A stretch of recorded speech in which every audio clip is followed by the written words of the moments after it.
दोस्तों, एक बार फिर से आपके बीच हूँ।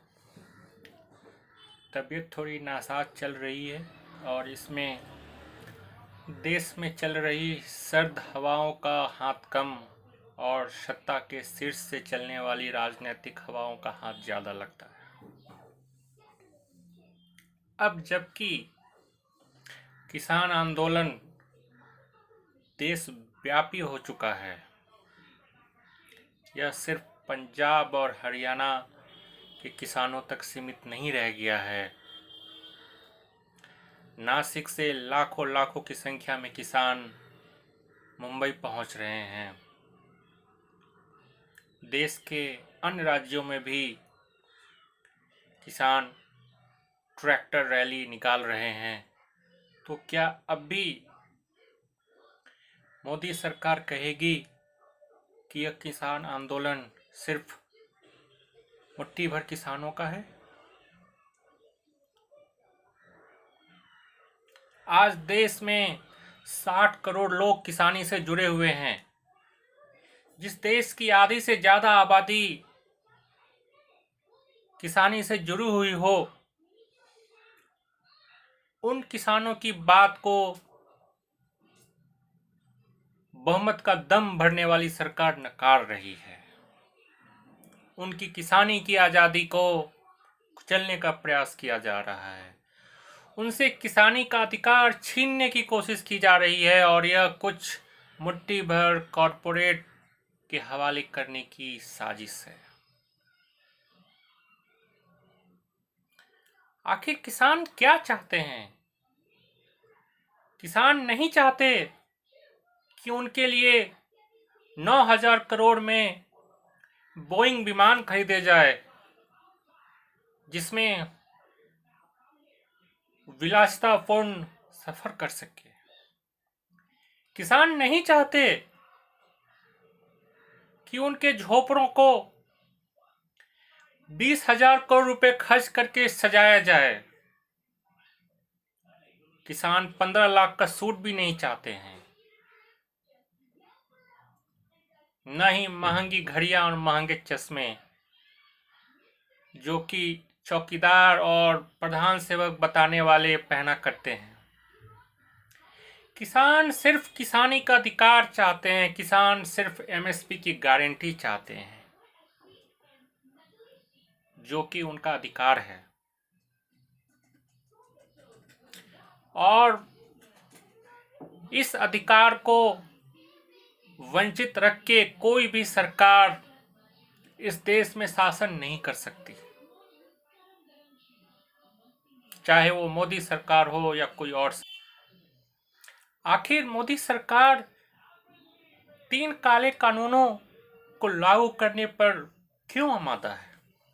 क्या ये तीनों काले कानून लागू नहीं होंगे? अगर लागू नहीं हुए तो क्या किसानी बंद हो जाएगी? क्या किसान सड़क पर आ जाएंगे? क्या किसान भूखों मर जाएंगे? क्या लहलहाती खरी फसल बर्बाद हो जाएगी या फसल में दाने नहीं आएंगे? जब ऐसा कुछ नहीं होगा तो फिर मोदी सरकार इन काले कानूनों को अमल में लाने पर क्यों अड़ी हुई है? क्यों ये सब बाग दिखाए जा रहे हैं कि हम 1.5 साल के लिए कानूनों को स्थगित कर देंगे, हम 2 साल के लिए कानूनों को स्थगित कर देंगे और कमेटी बनाकर तब तक चर्चा करेंगे? इसका क्या मतलब है?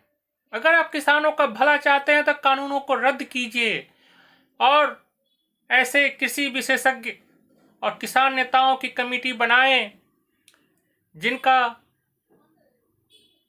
किसानों के प्रति, किसानों के अंदर, किसानों के बीच जिनका विश्वास हो, और तब किसानों की मांगों को लेकर चर्चा कीजिए। लेकिन नहीं, आखिर ये देश के कुछ कॉरपोरेट, कुछ उद्योगपतियों द्वारा पार्टी फंडिंग से जुड़ा मसला भी तो है। आखिर मोदी सरकार ने ये तीनों काले कानून वापस ले लिए तो जो चुनाव आने वाले हैं और जिसमें करोड़ों करोड़ रुपए खर्च होंगे भाजपा की तरफ से, उसके लिए पैसे कहां से आएंगे? ये पैसे तो यही अंबानी और अदानी ही देंगे ना।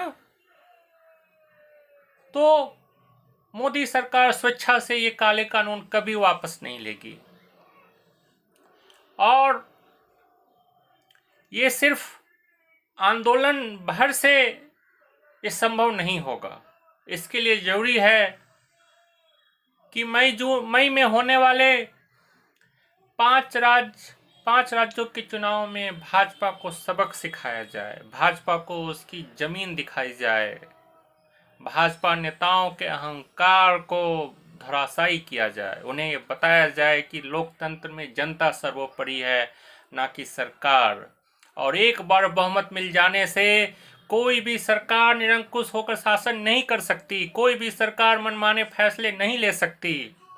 जो भी फैसले होंगे जनता के हित को ध्यान में रखकर होंगे, जनता से विचार विमर्श करने के बाद ही होंगे। और ये बात सिर्फ किसानों तक सीमित नहीं है, ये मोदी सरकार की निरंकुशता है जो अब किसानों पर थोपने का प्रयास कर रही है। इसके पहले आपने देखा होगा किस तरह हमारे खान पान को लेकर सवाल उठाए गए। कहा गया कि हिंदू बीफ नहीं खा सकते हैं। क्या यह कोई सरकार तय करेगी या कोई पार्टी तय करेगी कि हम बीफ खा सकते हैं कि नहीं? उसके बाद मुस्लिम लड़कों द्वारा हिंदू लड़कियों से शादी को लव जिहाद कहा गया। क्या यह सरकार का काम है यह तय करना कि कौन किससे शादी करेगा, कौन किसके साथ जीवन बिताएगा, कौन किसे हम सफर चुनेगा?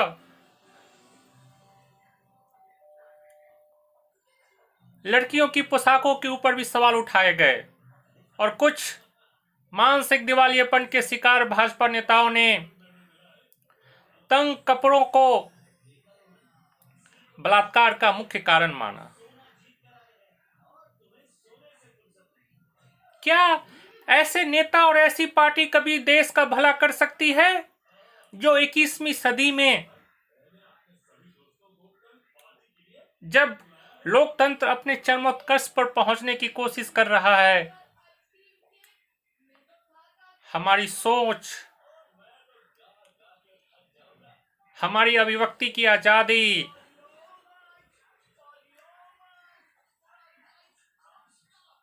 को नापने का प्रयास किया जा रहा है?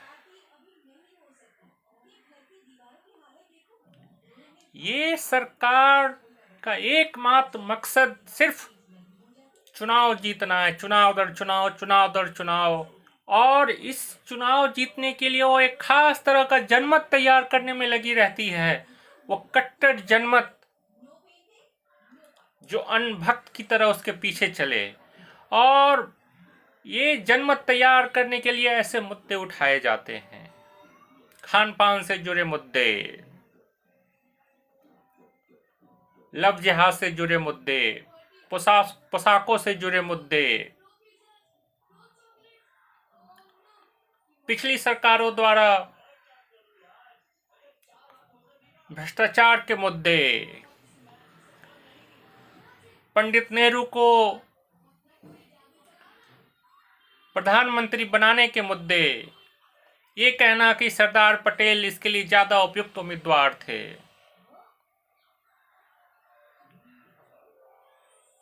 अपनी पार्टी के भीतर क्यों नहीं झांकते कि लालकृष्ण आडवाणी प्रधानमंत्री नरेंद्र मोदी से ज्यादा बेहतर उम्मीदवार हैं प्रधानमंत्री पद के लिए?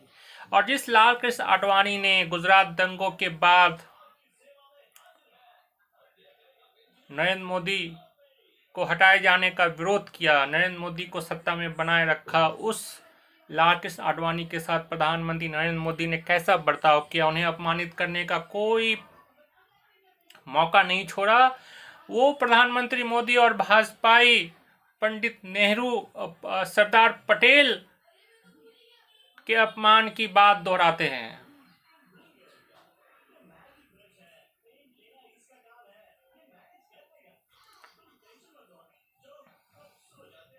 लगभग साल भर के कोरोना महाकाल महाप्रलय के बाद अब इसके टीकाकरण का कार्यक्रम शुरू हो चुका है। अब तक लगभग 17 लाख लोगों को टीका लगाया जा चुका है और यह रफ्तार बढ़ने वाली है। इससे उम्मीद जताई जा सकती है कि देश में कोरोना का असर कम होगा। ऐसे भी असर काफ़ी कम हो चुका है। लेकिन जब अमेरिका के राष्ट्रपति जो बाइडेन, इजराइल के प्रधानमंत्री बेंजामिन नेतन्याहू, रूस के राष्ट्रपति और अन्य देशों के राष्ट्र प्रमुखों ने जनता में विश्वास बढ़ाने के लिए स्वयं सर्वप्रथम टीका लगवाया, तो फिर भारत के प्रधानमंत्री और मंत्रियों को किस बात की हिचक है? क्या प्रधानमंत्री को आगे बढ़ के सर्वप्रथम टीका नहीं लगवाना चाहिए था? क्योंकि भारत में बहुत सारे लोगों में झिझक है। कोरोना टीका के दुष्प्रभावों को लेकर आशंका है।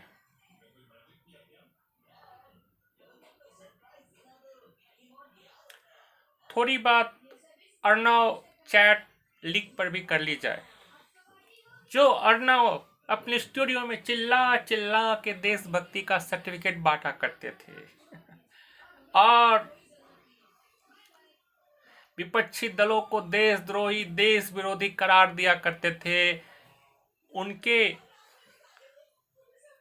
बाढ़ के प्रमुख पार्थो दास गुप्ता से जो व्हाट्सएप पर बातचीत हुई और जो रिकॉर्ड सामने आया, उससे साबित होता है कि बालाकोट हमले, धारा 370 को हटाने जैसी बातों का उन्हें पहले से ही जानकारी थी। और पुलवामा हमले के बाद वो जश्न मना रहे थे कि वो जिस पार्टी की विचारधारा का चिल्ला चिल्ला कर अपने स्टूडियो में समर्थन करते हैं, वो पार्टी अब जीतने जा रही है। क्या ऐसे पत्रकार राष्ट्र का भला कर सकते हैं जो हमारी जवानों की शहादत का जश्न मनाते हैं? और ये जवानों की शहादत में क्या साजिश की बू नहीं आती है? क्या ये संभव नहीं हो सकता है? क्या इस बात पर सवाल नहीं उठाए जा सकते हैं कि जवानों की साजिशन हत्या कराई गई हो चुनाव के एन पूर्व, जिससे जनता में राष्ट्रवाद की भावना को भड़काया जा सके, एक राष्ट्रवाद का तमाशा रचाया जा सके, जिससे सरकार की विफलताओं से को भूलकर जनता राष्ट्रवाद के नशे में मदहोश होकर मोदी सरकार को फिर से। दोस्तों, यह हमारे लोकतंत्र के लिए बहुत बड़े संकट की घड़ी है, जब देश में निरंकुश शासन देश के शासन को चला रहा है, लोगों के अधिकारों को कुचला जा रहा है। सभी लोकतांत्रिक संस्थाएं और संवैधानिक संस्थान बौने जान पड़ते हैं। सरकारी मशीनरी और संस्थाओं का उपयोग सरकार के विरोध में आवाज उठाने वालों के खिलाफ किया जा रहा है। ऐसे में हम सबकी जवाबदेही है कि सरकार के खिलाफ आवाज उठाइए, सरकार से सवाल पूछे कि आखिर दिल्ली दंगों से पूर्व भड़काऊ भाषण देने वाले कपिल शर्मा कभी गिरफ्तार नहीं किए गए, आज़ाद घूम रहे हैं। और stand up comedian Munawar Faruqui jail में बंद है, सिर्फ इस बात की आशंका भर से कि वो नेताओं के खिलाफ कुछ मजाक कर सकते थे। और हमारे कोर्ट, जिन्होंने तानाशाही रवैये पर अंकुश जो लगाने का प्रयास किया करते थे, जिन्होंने पूर्व में तानाशाही रवैये पर रोक लगाया था, आज मोदी सरकार के इशारे पर फैसले दे रहे हैं। नहीं तो कोई कारण नहीं बनता कि मुनव्वर फारूकी बिना किसी अपराध के जेल में बंद हैं, उमर खालिद बिना किसी अपराध के जेल में बंद हैं, संजीव भट्ट 2 साल से जेल में बंद हैं झूठे मुकदमे में, क्योंकि उन्होंने मोदी सरकार के खिलाफ आवाज उठाई थी। और ये लिस्ट बहुत लंबी है।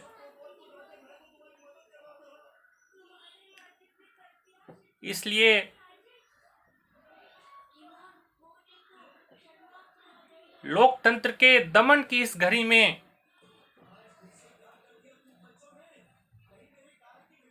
अपनी आवाज को बुलंद करें, सरकार को यह बताए कि लोकतंत्र इस देश में अभी भी जिंदा है और इसे कुचलने की किसी भी कोशिश को नाकाम किया जाएगा। फिर मिलता हूँ।